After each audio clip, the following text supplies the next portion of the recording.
tous les jours Olivia Assé, depuis 2021, Olivia Assé, Olivia Assé, Olivia Assé. Est-ce qu'il n'y a pas d'autres femmes en Côte d'Ivoire? Est-ce qu'il n'y a pas d'autres Miss pour pouvoir représenter le pays à l'international? Ben dis donc. Alors, ce sont là les interrogations qui ont fusé à l'annonce de Olivia Assé pour la participation à Miss Univers 2025. Déjà qu'elle était dans des polémiques dernièrement et voici que le comité a décidé de la représenter donc pour cette édition de Miss Univers. Le concours par excellence en ce qui concerne les concours de beauté. Donc, pourquoi le choix d'Olivia Assé? Est-ce que c'est le choix qu'il fallait faire? Eh bien, j'ai le plaisir de pouvoir en parler dans cette vidéo-là. Merci à vous de vous abonner déjà si c'est un sujet qui vous intéresse ou sinon il y a d'autres que vous pourrez encore voir sur la chaîne. Alors, avant tout, le plaisir de me présenter, je suis Blandine Védomé, je suis animatrice, présentatrice télé et événements également. Et récemment, j'ai mis en place un accompagnement pour ceux qui voudraient mieux s'exprimer, améliorer leur art oratoire tout simplement. Donc, le lien de mon contact est dans la bio. Alors, si vous êtes entrepreneur, vous êtes étudiant, vous êtes animateur, vous aspirez à l'animation, bien entendu, le programme d'accompagnement vous concerne. Je vous laisse donc mon contact dans les commentaires et aussi une formation à venir très bientôt. Le lien aussi sera dans les commentaires. Comment présenter une émission, ça aussi, c'est pour vous. C'est parti donc pour la vidéo. Alors, c'était ce 23 juillet que la nouvelle est tombée, comme quoi Olivia Assé est donc la Miss qui représentera la Côte d'Ivoire au concours par excellence en matière de beauté, en matière de concours de beauté, Miss Univers 2025 qui se tiendra en novembre prochain. La nouvelle a choqué plus d'un parce que certains se disaient que naturellement ça aurait été la Miss 2025 qui serait choisie, mais non, le comité n'a pas porté son choix sur la toute nouvelle élue, pourtant sur celle qui a été élue 4 ans en arrière, Olivia Assé. Pourquoi ce choix-là? On va décortiquer tout ça dans quelques instants. Avant, petit rappel, Olivia Assé, on la connaît, elle est Miss Côte d'Ivoire 2021, Miss qui a fait sensation non seulement au concours au niveau national, mais également au niveau international, parce qu'elle a levé un cran au-dessus de ce qu'on avait déjà eu en matière de concours de beauté, non seulement en Côte d'Ivoire, mais également en Afrique francophone, bien entendu, puisque c'était une grande première pour l'Afrique francophone d'arriver jusqu'à ce niveau-là, parlant du concours Miss Monde qu'elle va remporter juste quelques mois après son sacre au niveau national en Côte d'Ivoire. Elle devient donc Miss Monde Afrique à la suite de ce concours-là et elle devient la deuxième dauphine de Miss Monde, ce qui fait parler d'elle partout en fait. Quels sont donc les atouts que moi je trouve à Olivia Assé qui la place à ce cran que vous aussi vous reconnaissez pendant ces 4 années où on a eu non seulement à l'admirer le soir du concours Miss Monde, mais également ce qu'elle a pu nous montrer juste après. Voilà donc pour la biographie très rapide d'Olivia Assé.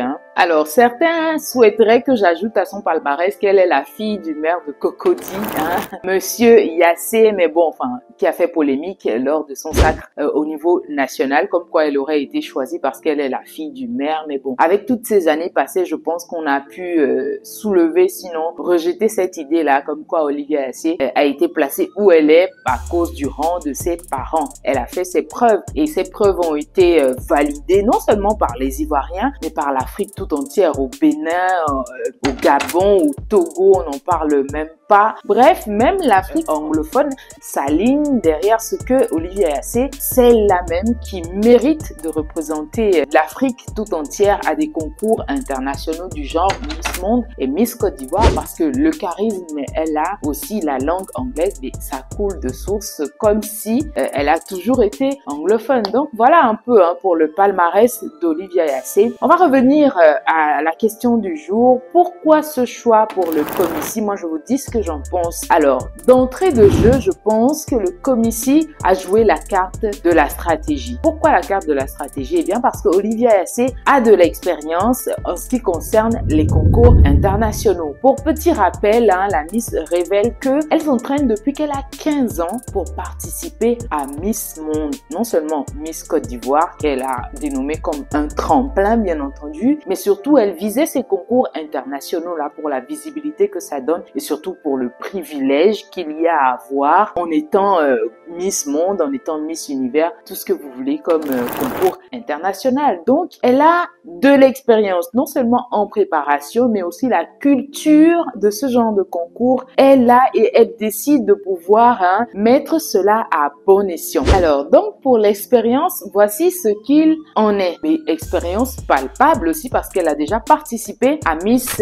World en 2022 et là, elle est élue deuxième dauphine, une première pour l'Afrique francophone, bien entendu. Donc, c'est à saluer, c'est la carte de la stratégie, je pense. Le Comici met toutes les cartes du côté de la Côte d'Ivoire tout entière parce que au-delà d'envoyer Olivier Assé, eh bien, c'est le pays qui y va. En plus, Olivier Assé est ambassadrice du tourisme ivoirien. C'est aussi quelque chose qui, je pense, a compté pour beaucoup. Petit rappel, les Miss France ont fait leur mise au vert en Côte d'Ivoire, à Abidjan et dans pas mal de villes de la Côte d'Ivoire. Ce suite à tout le tollé que la participation d'Olivier Assé a pu créer et même après qu'elle ait remporté le titre de Miss Afrique Monde, elle a ramené quand même la Côte d'Ivoire sur l'échiquier international en matière de tourisme, ce qui a attiré pas mal non seulement d'investissements directs et indirects, surtout au niveau du tourisme. Donc ce n'est pas rien. Elle est suivie de par le monde entier, de par l'Afrique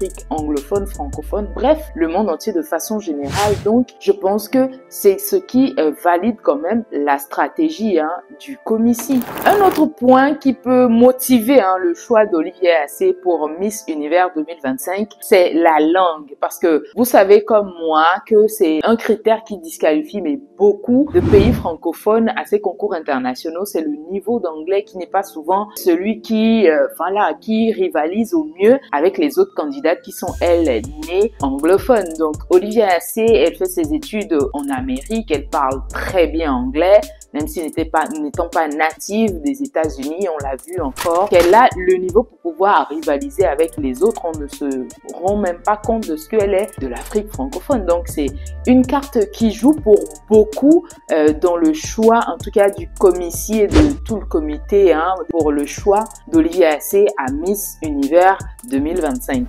Alors, donc, il faut se dire, Miss Univers, c'est le concours, l'ultime niveau, en tout cas, des concours de beauté de Miss au monde. Donc, il faut quand même envoyer un candidat qui met toutes les chances de votre côté pour pouvoir remporter ce concours-là. Parce que ça avantage aussi le Comici, ça avantage aussi la candidate et ça avantage aussi le pays tout entier. C'est le tourisme, c'est tout ce qui va avec, en tout cas de façon directe ou indirecte. Ça avantage l'économie du pays et on ne le voit pas tout de suite comme ça. Mais je suis sûre que les retombées se feront voir rien qu'à la participation d'Olivier Assé. Donc voilà. Il y avait d'autres Miss, notamment celle de l'année 2025, la toute nouvelle élue. Voilà, il y a les polémiques qui reviennent encore suite à l'annonce du Comici de la participation à Miss Univers 2025. Comme quoi, pourquoi est-ce que la candidate actuelle n'est pas envoyée? Pourquoi est-ce que Mylène Djihoni, par exemple, Miss Côte d'Ivoire 2023, n'a pas été choisie? Pourquoi la Miss 2024 n'aurait pas été choisie également et qu'on remonte 4 ans en arrière? Eh bien, c'est quelque chose qui se fait. Il faut savoir qu'en France, également, ça s'est déjà fait dans pas mal de pays où on peut choisir parmi les Miss, en tout cas qui répondent aux critères de l'année en question parce qu'il y a l'âge, il y a la situation matrimoniale pour certains comités à l'interne qui priment également sur le choix des différentes candidates. Donc, c'est des critères et c'est le comité qui décide de choisir une ou une telle pour pouvoir mettre toutes les chances de leur côté et remporter le sacre. Donc ce n'est pas rigide comme quoi c'est la Miss élue en l'année en question qui devrait forcément aller. On aurait même pu envoyer une première ou une deuxième dauphine, ça se fait dans plusieurs pays et c'est le lieu de clarifier tout cela parce que oui, Olivier Assé était déjà dans des polémiques lors de la dernière session de Miss Côte d'Ivoire, comme quoi elle ferait de l'ombre aux Miss, comme quoi elle est trop présente, pourquoi est-ce qu'elle revient encore sur scène, pourquoi est-ce qu'elle ne laisse pas sa place tout simplement aux nouvelles Miss élues? La place est là en fait, que tout le monde puisse faire comme elle veut, comme elle l'entend, qu'elle puisse occuper en faisant ses activités. Je pense que ce serait juste de bonne guerre de l'avoir accompagné les nouvelles Miss élues, chose qu'elle ne manque pas de faire en tout cas lorsque les occasions se présentent. Et vous, qu'est-ce que vous en pensez? Est-ce qu'Olivier Assé fait vraiment de l'ombre aux autres Miss? Est-ce que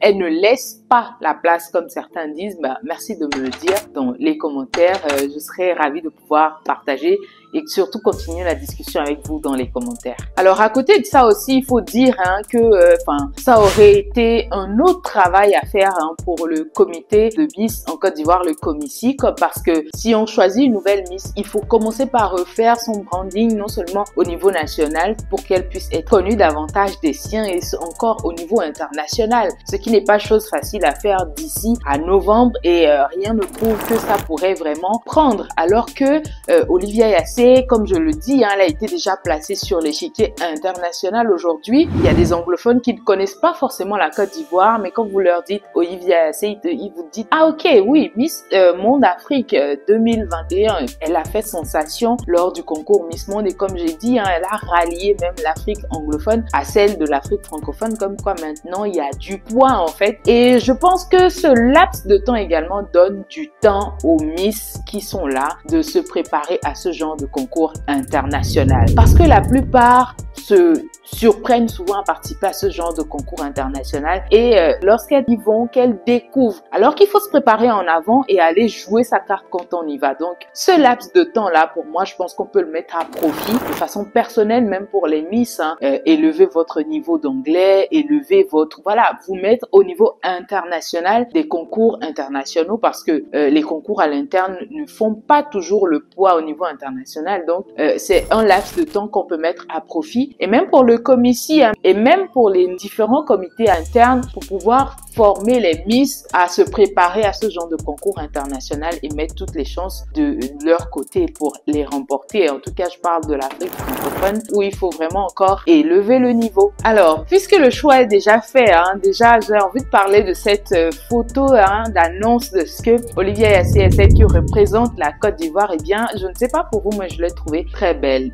Pourquoi est-ce qu'il y a la présence du comité, des membres du comité Côte d'Ivoire? Bon, pourquoi pas, on se dirait, parce que ça change un peu de ce qu'on a déjà, un portrait de la Miss elle-même, annonce classique et tout, mais non, là, il y a deux membres du comité Comici qui sont là avec Olivia Yassé, qui brille dans sa couleur, dans sa tenue couleur verte, toujours pleine de charisme qui va avec et tout. En tout cas, moi, j'ai trouvé le portrait, ou sinon la photo d'annonce, vraiment magnifique et charismatique, comme quoi j'ai hâte de pouvoir suivre ce que le concours nous réservera en question. Alors, cette session de Miss Univers, c'est la 74e édition qui va donc se dérouler en Thaïlande en novembre 2025. On sera tous au taquet. Pour revenir un peu sur les prestations de l'Afrique, Olivia Yassé devra donc dépasser le Nigeria qui a été à la deuxième place, c'est-à-dire première dauphine avec Chidimma Vanessa qui est donc à ce niveau-là. C'était tout pour l'Afrique à ce niveau.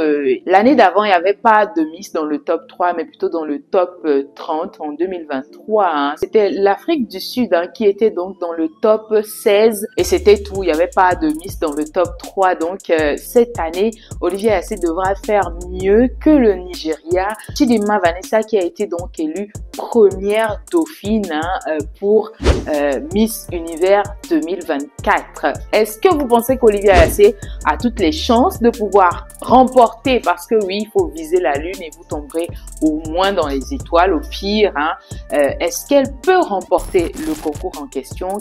Vous la voyez à quel niveau? Et toutes les polémiques autour, est-ce que elles ont lieu d'être ou faudrait juste pouvoir encourager celles qui y vont? Qu'est-ce que vous pensez? Merci de me marquer tout cela dans les commentaires. On discute ensemble de ce côté-là, ce sera avec grand plaisir. Et je pense que ce sera tout donc pour cette vidéo. On se retrouve très vite, peut-être le soir de la nomination d'Olivia Yassé en tant que Miss Univers 2025. Allez, n'oubliez pas de vous abonner, activer la cloche de notification parce que je vous offre d'autres types de vidéos sur cette chaîne, notamment les portraits des artistes, des personnalités africaines que vous pourrez suivre même en attendant de vous retrouver pour une autre vidéo. Et si vous êtes intéressé, je vous ferai donc la véritable histoire d'Olivia Yassé, son parcours depuis son enfance, tout ce que vous ne savez pas à propos. Je me fais le plaisir d'aller fouiller et vous le rendre ici en vidéo. Si c'est quelque chose qui vous intéresse, merci de marquer dans les commentaires la véritable histoire d'Olivia Yassé. Allez, à bientôt!